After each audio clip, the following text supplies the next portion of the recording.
In this episode of the BA podcast, we're going to be looking at e-bikes and the e-bike market here in the UK. And to do that, I'm joined by Lee Kidger, Managing Director from Raleigh. Lee, welcome to the podcast. Thank you for having me, Alex. And from the BA, we're joined by our very own Peter Eland, Technical Director and erstwhile Editor of the Electric Bike magazine. Peter, welcome to the podcast. Thank you very much. Pleased to be here. You're listening to the BA podcast. Lee, I'm going to start with you. What we've seen over the last sort of 10 years or so is that the cycle industry as a global entity has really seized upon e-bikes. What do you think has driven that? I think it's just a really exciting time, and actually if you look at kind of electric bikes and really just the understanding of how they work and what they do, and I think I've worked in the bike industry for 15 years, and actually when I first started at Raleigh 7.5 years ago, people didn't know what electric bikes were. They thought they were just people that were in their garage making their own electric motors and with a push button. And actually I think education's been a massive part of that. So consumers have looked at bikes and electric bikes and sustainable travel and kind of gone, right, yeah, I like that. I like the idea of that, but I need to learn about it and I need to understand it. And once they start to understand what the benefits of electric bikes are, actually then they start to get a lot more infused about them. And, whether it's they want to go further or faster or longer, actually it's just a really good mode of transport, whether that is performance-led or whether that is leisure-led. And it was mentioned on the Raleigh website that Raleigh was one of the first companies selling e-bikes here in the UK. How has the market evolved in the last 10 years? You've mentioned you've been in the industry for 15. So what's happened in the last 10 years and what has Raleigh done to sort of really develop this market? I think for us at Raleigh, being part of Axel Group is obviously a real big, big part of that journey. We've seen what our European counterparts, specifically within the Netherlands or Germany, have done over the last 10 years and kind of gone, right, how do we take that on from a UK perspective? And I think the key bit there is you've seen a hell of a lot of development within motors, within batteries, and actually then frame technology has come forward in terms of that to see a lot more integration. And actually before, if you look at bikes that we had within either our Raleigh brand or our High Bike brand kind of 7 years ago, there wasn't much integration. It was batteries bolted onto standard frames, and now kind of throughout the years just developing that in collaboration with some of the best electric motor and battery manufacturers out there. I think consumers are also much more aware of what an electric bike is, and actually using the Raleigh brand has been super important. Everybody knows Raleigh. It's fair to say we have brand awareness in and around the 70 to 80% mark. And everybody has a story about the brand, and actually our typical target audience, whilst trying to bring that down in the coming years, actually is in electric bike territory. And that's where it's been pretty bold of us to go out there, and we put a very, very big range in within 5-6 years ago, and we've continued to grow in terms of that, and that's super important. Very much agree with all the points Lee made, especially about technology evolving. I think that's moved on so far since those early days of as Lee says, batteries and motors bolted onto standard frames, and also from a sort of user point of view, those lighter, more compact batteries really have made a huge difference, I think, to how attractive a product is and how usable it is. You do really get more range than you would normally need in a bike, which is still really pretty light and responsive. So it's really a hugely attractive package to kind of break down some of the barriers which people might feel about cycling, that it's too hard, it's too difficult, I'll be left behind by my friends. All of those are addressed by e-bikes now, and I think that's it's just that sort of potential of reducing those barriers and bringing new people into cycling, which is one of the real attractive points for the industry. And another point I was going to make is that in the last few years, I suppose we've seen e-bikes evolve into all the different niches which normal bikes have evolved into. So you can have an e-bike which is a folding bike, an e-bike which is a racing bike, an e-bike mountain bike, an e-bike city bike, and of course e-cargo bikes, which are something we'll perhaps come on to talk about later. So as well as the sort of product improving, it's also become more specific for all sorts of specialist, sort of more special purposes, I suppose. So that'll, hit even more consumers who have a particular need for what their bike has to do for them.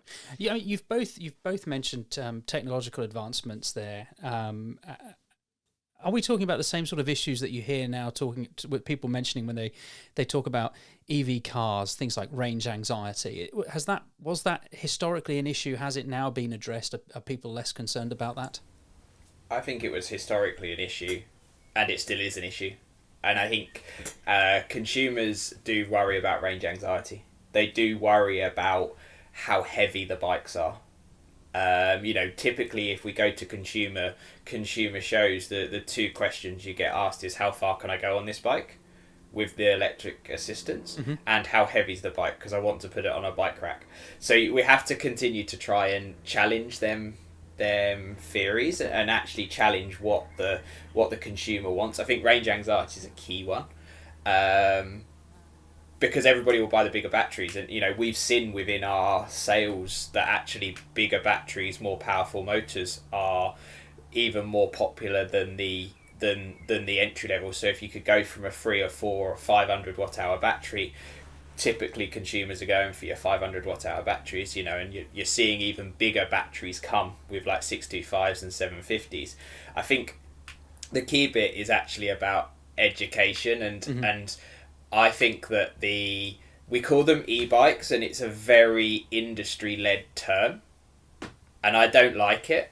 And because we don't call them e-cars, we call them electric cars, and then people understand that. Whereas actually now I think that we call them e-bikes because it's easier, and we know that. But to Mr. or Mrs. Consumer that doesn't have an electric bike, doesn't have an electric car, you call them an e-bike, and they go, "What the hell is that?"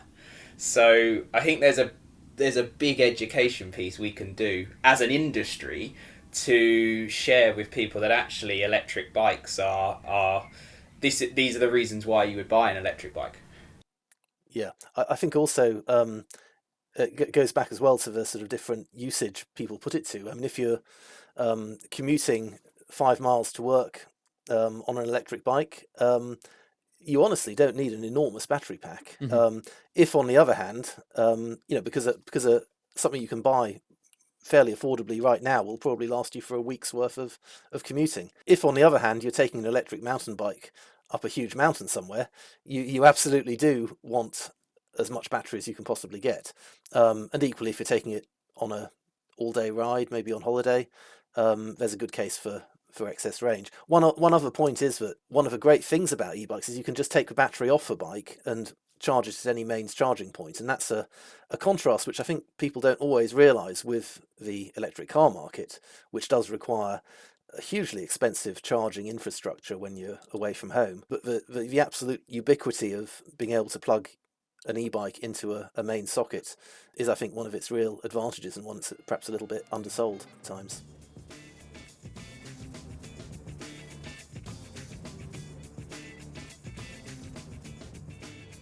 I'm just going to go back a tiny bit because, Lee, you mentioned Germany and the Netherlands. Our market data service shows that e-bike sales are increasing in the UK. We're at about 160,000 units or e-bikes, electric bikes, to use the phrase, last year. But you can compare that to Germany alone, which sold almost 2 million bikes 2 million electric bikes in the same period. And there's data now that's coming out that I think suggests that Germany, 12% of households now have at least one electric bike, and the Netherlands, that's as high as 50% of households have at least one electric bike. Does that potential exist in the UK? Is there any reason to believe that kind of success couldn't be replicated here? And are there currently barriers in place that are stopping that kind of adoption?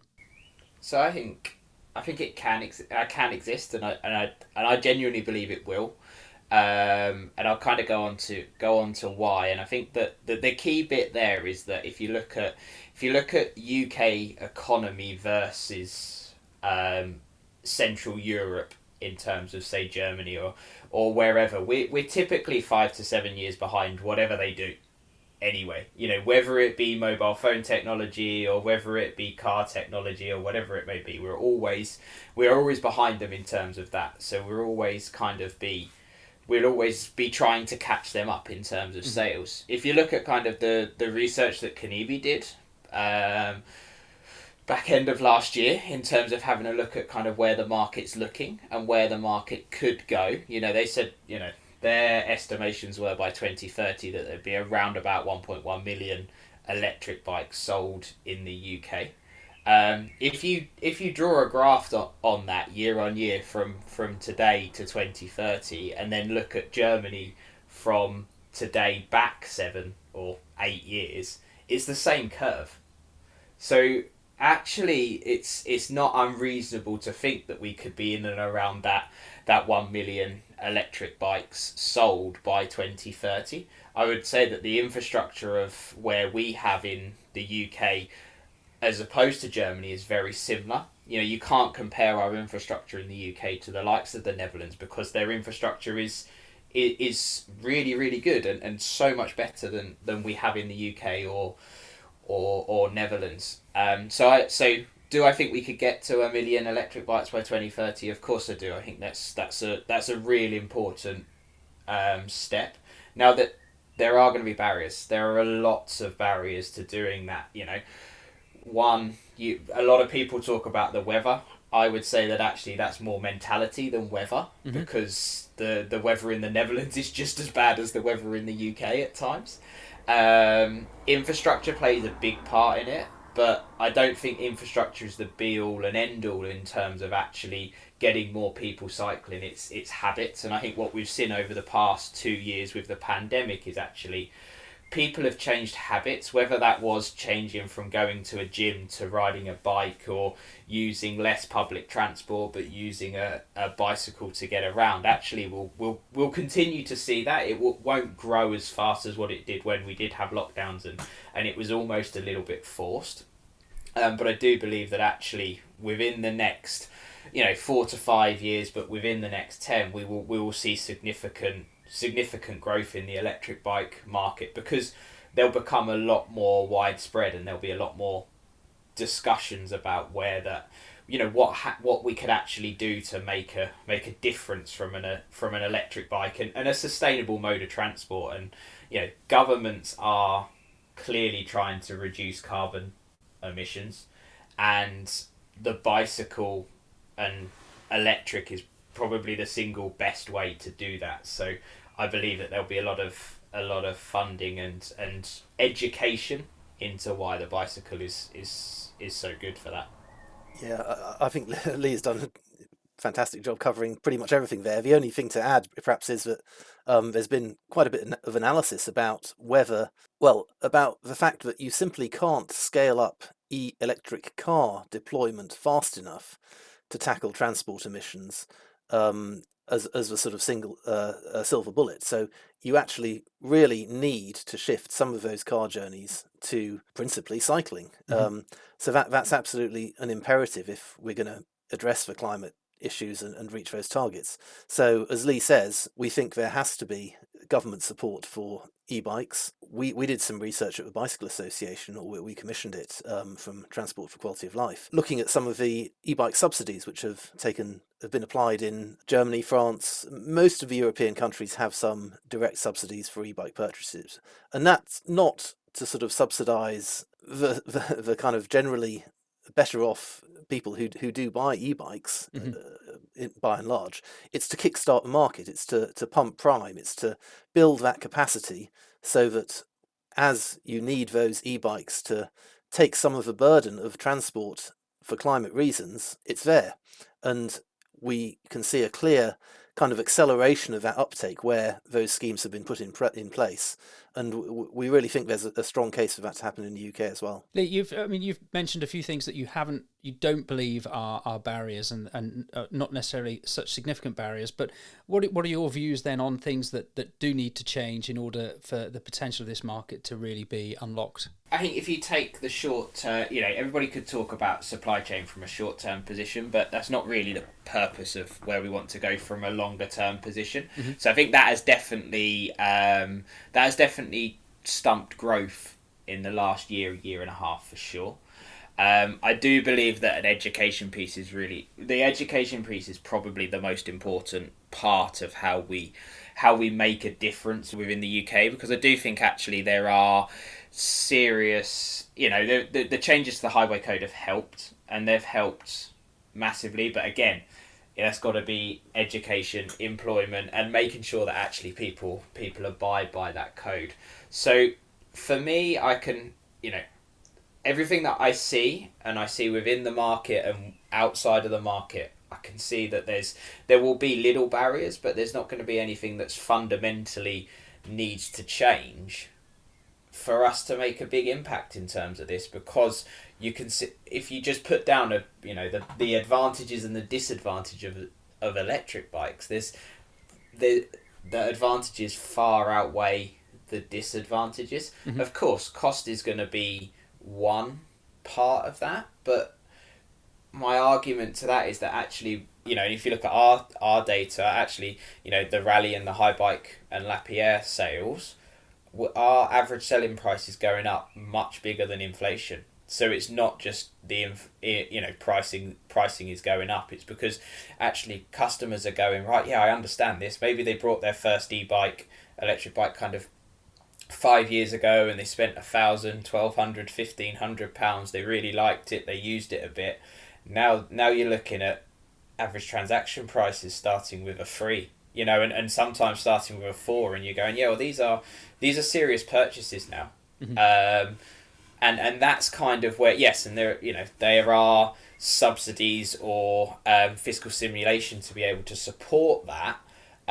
But then people that they're always going to be there, whether it is a cycle to work scheme or whether it is a finance provider that's assisting that.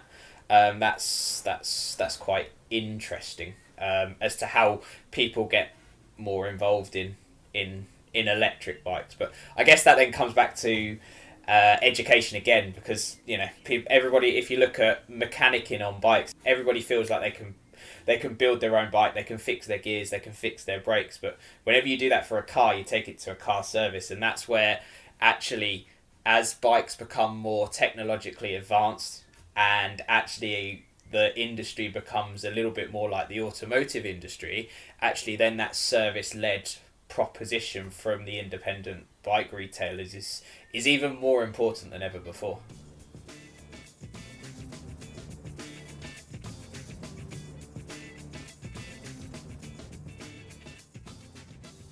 Peter, this is going to be a question to you to begin with. I spend a lot of time in Cambridge. There are an awful lot, I'm going to loosely call them electric vehicles, because they come in so many different shapes and sizes. And we've seen a significant increase, not just in consumer bikes and cargo bikes, but with local businesses and deliveries making use of these electric platforms.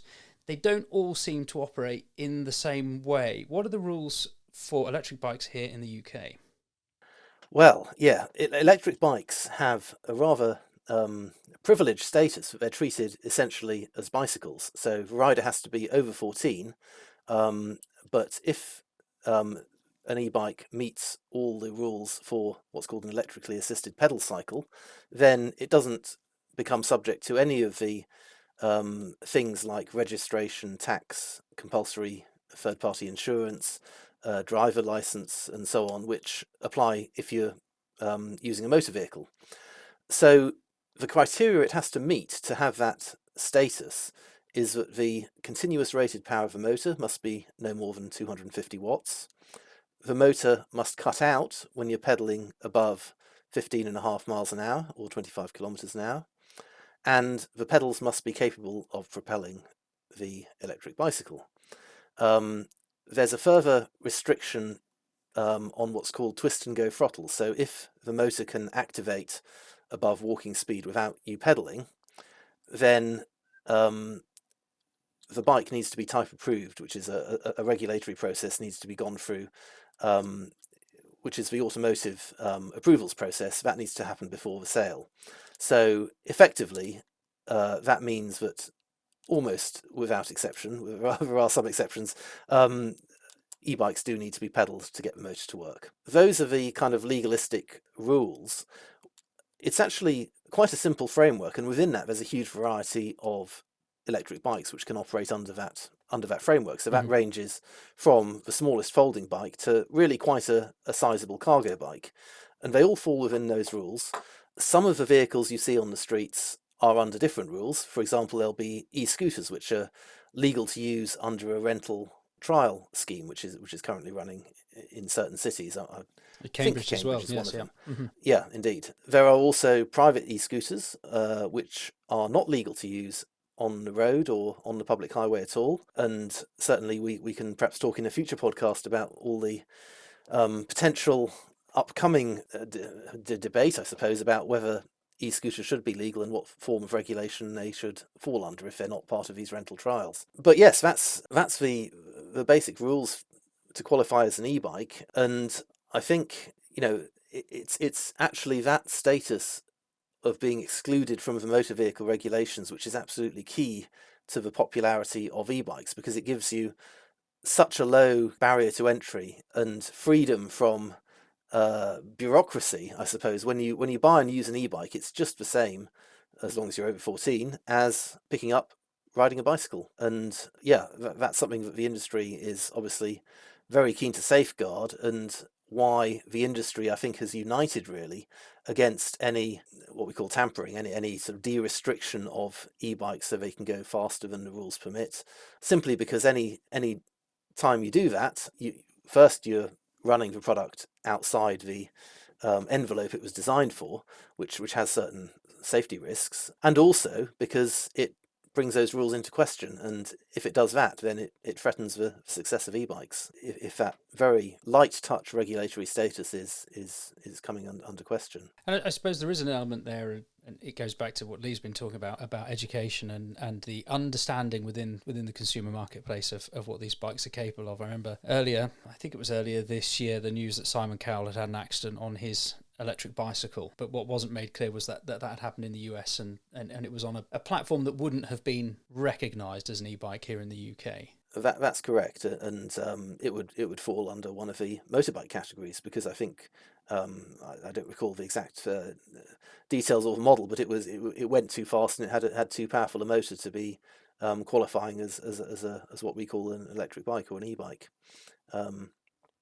So yeah, I mean, there is certainly a huge education task. We're pleased as an industry, incidentally, that enforcement in this area has been kind of scaling up a little bit. The Driver and Vehicle Licensing Agency, it's the Driver and Vehicle Standards Agency, DVSA, has becoming active in this area. So they've been starting to really enforce some of these regulations. There's been one successful prosecution already, and I think we very much welcome that, simply for the level playing field aspect. Lee, is this something that Raleigh is particularly interested in, the level playing field, or?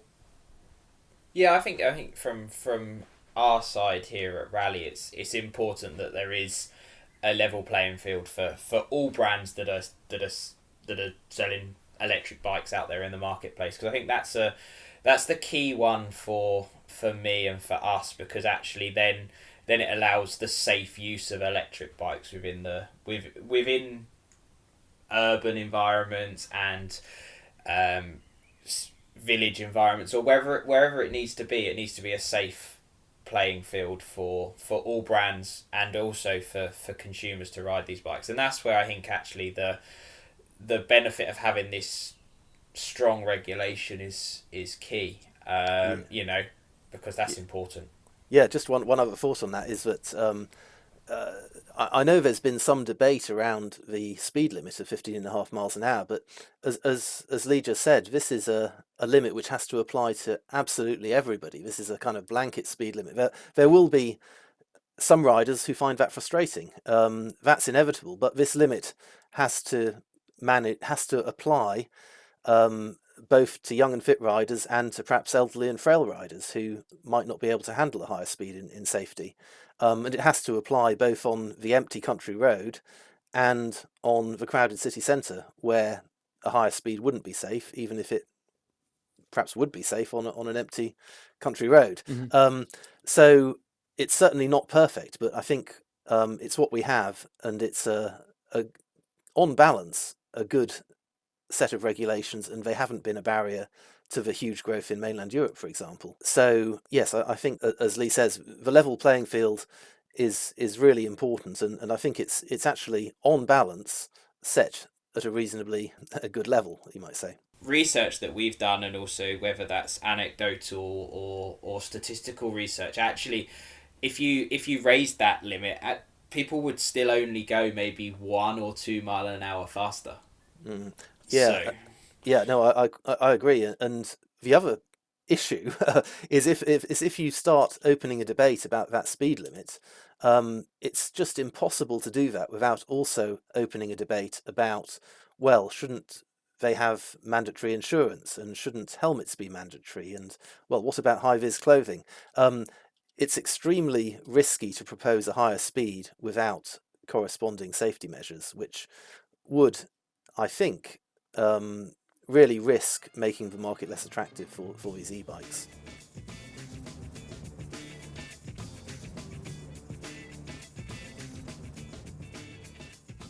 Lee, one of the promises of electric bikes, and I'm going to really make an effort to use the word electric bikes now, not just e-bikes, was that they would bring new riders, people who may not have seen themselves as cyclists in that traditional sense, to the market. Has that occurred, and what did it mean in terms of for retail, in terms of approach, staff training, things like that? Yeah, I think it's definitely occurred. I think you can see from data that's out there that actually that's the occasional rider or the rider that rides once a week or goes on holiday twice a year. Actually, electric bikes are a powerful tool for them to be able to enjoy their holidaying or just during, and then they'll use it even more. I think from a retail perspective, these consumers or these new riders that have come into the market do expect a different type of approach to being sold to. They don't expect to go into a bike shop and to talk about number of gears, Shimano 105 versus Shimano Ultegra, or whatever it may be, the very technical stuff. What they want to know is the very operational and almost the benefits of what an electric bike comes to them, which is obviously totally different to, say, somebody that works in a bike shop that has been a pro rider before, or is really infused by the technical aspect of forks or gearing or brakes or whatever. So that has meant that brands, and I speak for myself as the brand owner of Raleigh High Bike and Lapierre in the UK, but I'm sure most brands would concur with me. Actually, that's a different staff training level for our retailers. And there have been people that have won in terms of this, and retailers that have won, and there have been retailers that haven't, that have lost because actually they haven't been willing to adapt to this new customer. You see different bike shops now have handover areas, have coffee areas, and very much taken, and mentioned the automotive industry earlier on in this podcast, and I'll mention it again because I think the bicycle industry can learn a hell of a lot from there. The experience that the automotive industry gives to the consumer that's what the bike industry is starting to bring about, and that's both not just offline but also online, and the experience and brands, and we continue to do even more with our online platform, because we do see significant consumer traffic to our platform. But how do we then educate the consumer effectively so they know what they want, but then go into that retailer and say, yeah, look, this is, I've been through the Raleigh website, I've seen this, and I'll go from, I want to buy this bike, or can I have a look at this bike, can I do test ride on this electric bike? And we see that within our stats as well. Our dealer locator is the second most visited page on our website, only second to our homepage. So and we can see that the consumers strive to go and see physical product because everybody likes physical product, but they do want an education online as well. So does that mean then that you talk about this, the consumer, a new consumer who is coming in, they have previous experience, presumably mainly from the automotive experience. What's it like to go into a car showroom where you have that coffee, you have that handover, you have that experience that almost reflects the amount of money that you're spending? Does that mean then that you're recruiting new members of staff who are maybe more akin to handing over that level of experience as well, and not your traditional retail staff, I suppose, of very enthusiastic cyclists within their own realm? Are you now looking for those people who are more interested in e-bikes as a mode of transport rather than a way of life? I think you have to be. And I think you are seeing bike shops, bicycle shops do that now. I think actually it's not so much about people being, or store staff being infused by electric bikes or infused by tech or enthusiasts or whatever. Actually, it's about them just understanding what the consumer needs are, and understanding why that consumer wants to buy that road bike, that mountain bike, or that electric bike. And I think actually that that growth in the industry is actually bringing about a higher level of offering to the consumer, which in turn is that word of mouth and education piece to additional consumers is growing the market thereafter. Lee was mentioning how the kind of engagement continues online, and one thing which e-bikes do, which conventional bikes can't very much, is they've got the battery which offers continuously available power, which means that it's possible to start making them online and connected as bicycles, which is kind of one of the future areas I think that the industry is looking at as a development, and that can bring benefits of all sorts from a consumer point of view, be that tracking in case of theft, it might be navigation using quiet cycle-friendly routes to where you're going, it might be the display on the e-bike will flag any issues in a diagnostic sort of way and send them straight off to the dealer. So there's all sorts of possibilities coming through that kind of connected technology, which will add to that kind of feeling of a customer being served in the same way that a lot of cars are now very connected and dialed into bringing that service without so much customer intervention, I suppose. When you get that horrible message that comes up on your dashboard saying your car is now due for a service, contact your dealer. Yes. Yes, but if it said, we've got a problem with your sensor here, you might want to get it checked out before it goes worse. I think that's not a bad thing.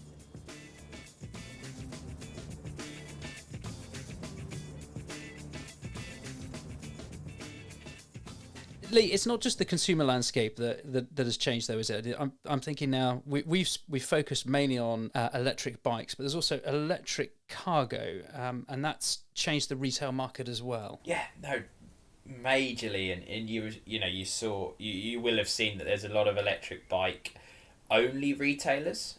Some of them are new to the market, so they've got no bicycle background experience at all. Some of them have had bicycle background, but then have identified electric is going to be super important to their business and have definitely benefited from that. And that's kind of a real interesting one, alongside with the online piece. I still believe that there is an online / offline journey. I do believe that actually consumers are going to continue to go into retail to see product, as long as that's the product they want and they get a good experience, as we mentioned earlier. I think electric cargo bikes is an interesting one. The UK is very, very early into the electric cargo bike kind of stage. If you look at the the assumed data is in and around kind of 4,000 electric cargo bikes last year. Half of them business to business, half of them family cargo bikes. Look at that in Germany, and that's 91 to 100,000 of them. So, it's a real, we're on the same kind of trajectory as where electric bikes are, but I do believe that modal shift out of cars and into, and Peter mentioned it earlier, actually we'll have to remove the cars from if we're going to hit the kind of like global emissions piece that the government want to achieve.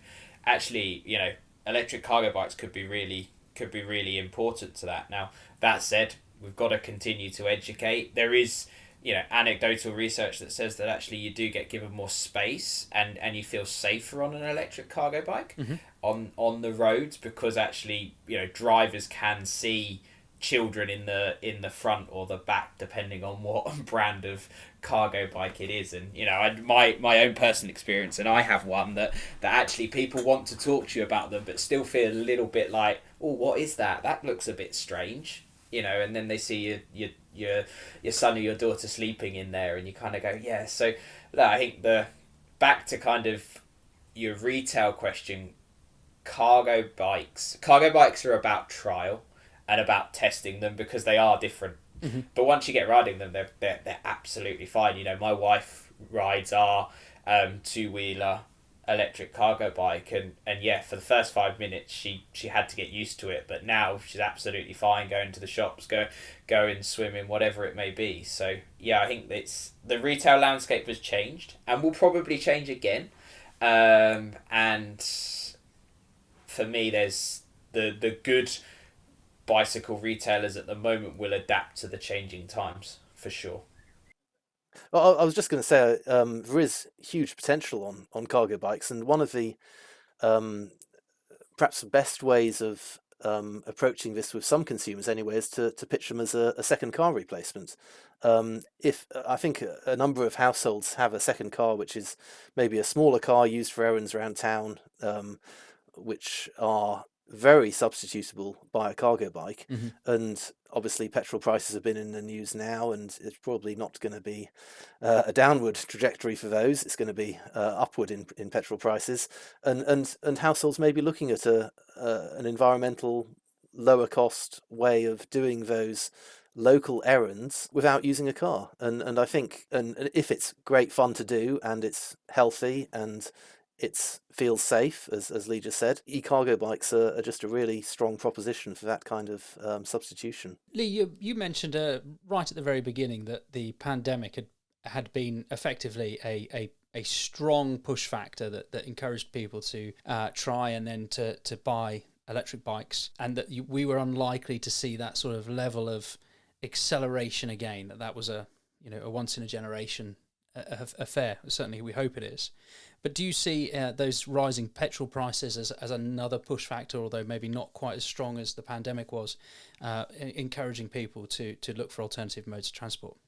Yeah, no, definitely. I think there'll be little building blocks, whether it be the fuel pricing go up, or whether it somebody wanting a more sustainable mode of transport, or to echo what Peter said, whether it is that second car and that second car is becoming too expensive to upkeep, or it goes wrong and you decide to replace it with an electric cargo bike. I do think that actually that will continue to grow the electric cargo bike market to new heights. I think that possibly we were there's no probably about it, we were definitely hampered by supply chain challenges throughout the pandemic, which did stop the amount of electric bikes, and I'd love to have seen an unconstrained demand, or for that will never be able to happen. But actually that's a real barometer of where the market could have gone if we hadn't have had the challenges. So maybe that built up demand will actually just come to fruition within the next couple of years or so. Sorry, just very quickly, Alec, another thing we've been kind of putting on the government agenda is to offer cargo bikes and e-cargo bikes as part of any scrappage schemes which they may be considering. So if there's, this is a useful tool for local authorities perhaps, or regional government or national government who are trying to address these climate issues and air quality issues, you can incentivize people to scrap an old car, and as one of the sort of options, you could perhaps get some money back or some trade-in value on a new car, but you could also buy a cargo bike instead. And I think that would be a really positive move. And that has happened in some areas already, and I think it should be rolled out.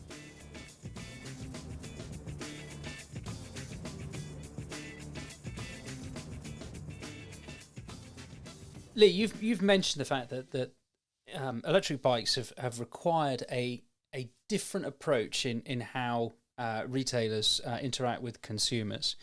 I think it's fair to say that previous changes in trends in the cycling industry, whether that was the move from road bikes to mountain bikes, back to road now, you could say gravel is in there as well.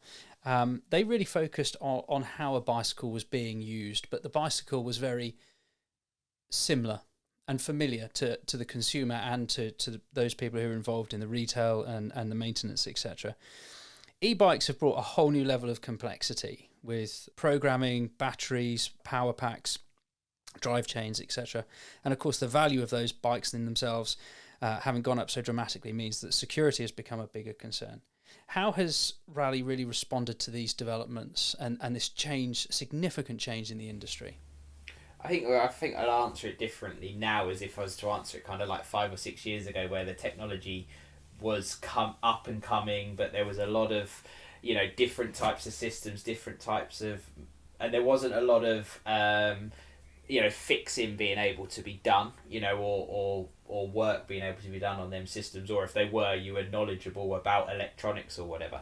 Actually, I think what bicycle brands have done with e-motor systems, e-battery systems, has really been able to bring about a level of repair and fixing and just trying to bring about that higher level of knowledge within the retail landscape and within kind of bicycle shops. So the training that we as a brand put on, whether that's product training or whether that's technical training. You look at Bosch in the UK, for example, through Magura, they do a really, really good in terms of training in-store staff on how to use the system correctly.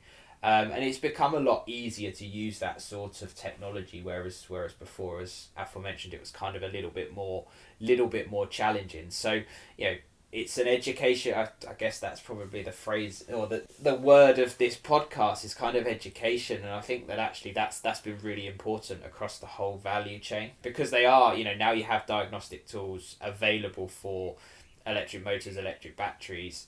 It might bring about challenges if people are not willing to diversify, but actually it brings about opportunities to be able to create service intervals so your consumers are constantly coming back. And that's what the automotive industry has done very, very well. And yes, it's annoying that you get that, I need to put it back for a service, it's going to cost me X, Y, and Z. But actually the bigger issue is if that was to break down, as Peter mentioned. So look, security is a key one. Of course, the value of bikes have gone up. That is from an insurance perspective is obviously a little bit more difficult than say a typical £300 or £400 mountain bike. Mm-hmm. But actually that just shows that the level of consumer that's coming in to buy these bikes is different now.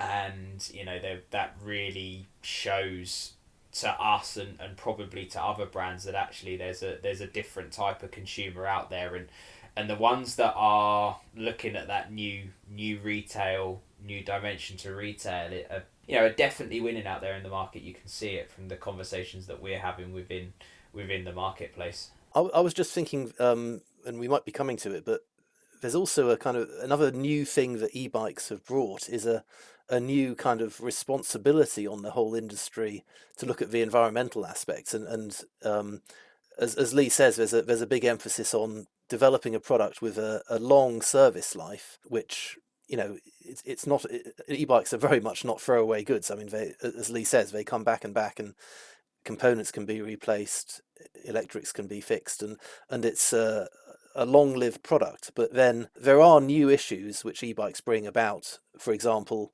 battery waste and how that's collected and recycled and handled safely and disposed of properly. Waste electronics, a similar kind of challenge. And both of those issues are something we're starting to engage with as an industry very seriously. And the BA is certainly developing a scheme whereby waste batteries can be collected and disposed of at an industry level. And the wider kind of environmental impact of e-bikes is something that's also being quite, receiving a lot of attention, because it's a wonderful environmental thing that you're riding an e-bike and not driving a car, for example, but the product still needs to be itself environmentally sustainable. This is your specialist subject, Alex, and yes, probably for a different podcast. And just finally on security, I think perhaps again for reasons of time we shouldn't go into it too much, but there was another podcast on that issue, and certainly I think the often really traumatic effect of thefts of e-bikes from retailers and of course from end users really does justify any measures that can be taken to address that. And I think perhaps just listen to that podcast about security to think of something, to look at some of the things the industry is doing. Yes, and Lee's touched on some of the points that were already mentioned. I mean, the podcast it was with Stephen Holt and with Mark James of J James Cycles, and one of the things that he was calling for was for the ability to track these high value bikes through the electronics that were already built into the bike. So to have tracking from point of entry into the market, so that to try and deter some of the theft. It's one of the things that he had mentioned, and I thought it was interesting, Lee, that you mentioned, you sort of touched upon that as well. I think that's going to, sorry to interject, but I think that's going to happen as well. I think that's the next development in terms of how do you integrate a lot more software orientated benefits to the consumer. And there are already brands that are doing that that now, but maybe not linked in within electric bike bike brands yet. But I think I would anticipate within the next couple of years you'll see that as a bit of a norm on electric bike. Now it may well be a paid for service. Mm-hmm. But that is also from one side that gives the consumer and the retailer the point of the reference that actually they know where their bikes are. But if you look at that from a business model for a brand's perspective, that's an additional revenue stream as well. Yes, but I also assume that there's also an element of data protection in there, and the ability to track people's movements would be something that people would have to sign into as well. Yes, absolutely.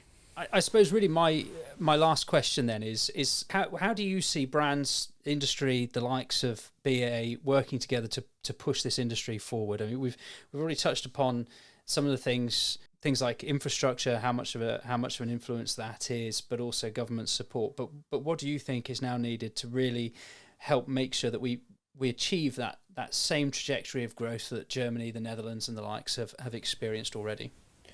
Yeah, for me, it's about all of the brands within the industry, all of the retailers and other, bicycle association, other parties, just working together to promote the benefits of cycling as a whole.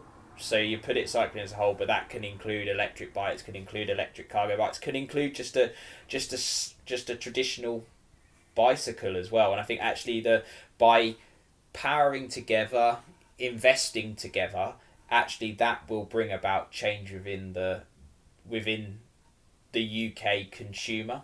And I think that change is, we mentioned it earlier, but that change is already happening. Look at the amount of sustainable purchases people are doing. I'm as guilty as anybody of spending 50% more to get a sustainable product, whether it be a trainer brand or a deodorant brand or whatever it may be, and that kind of that is good, that is happening, and that will continue to happen. But how do we make sure that bicycles are top of mind? And for me, education and everybody working together, probably overseen by the Bicycle Association to make sure, we don't have to put, we can put brand commerciality to one side to grow the industry as a whole, and then the brands can battle it out as to who does the greatest marketing and who has the greatest product to sell the most bikes. That's how I see it anyway.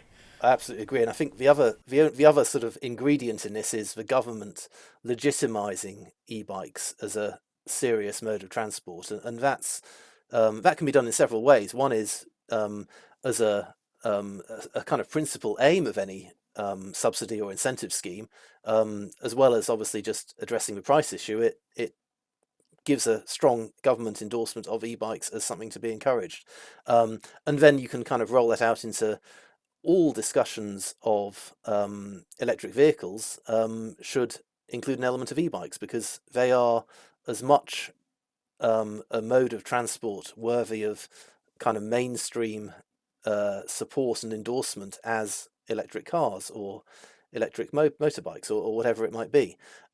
So I think there's a communication job which we can sort of push as a trade association with government to include and normalise e-bikes as part of the future transport mix of a kind of cleaner, greener Britain. So that's something we're keen to sort of help on the road to net zero.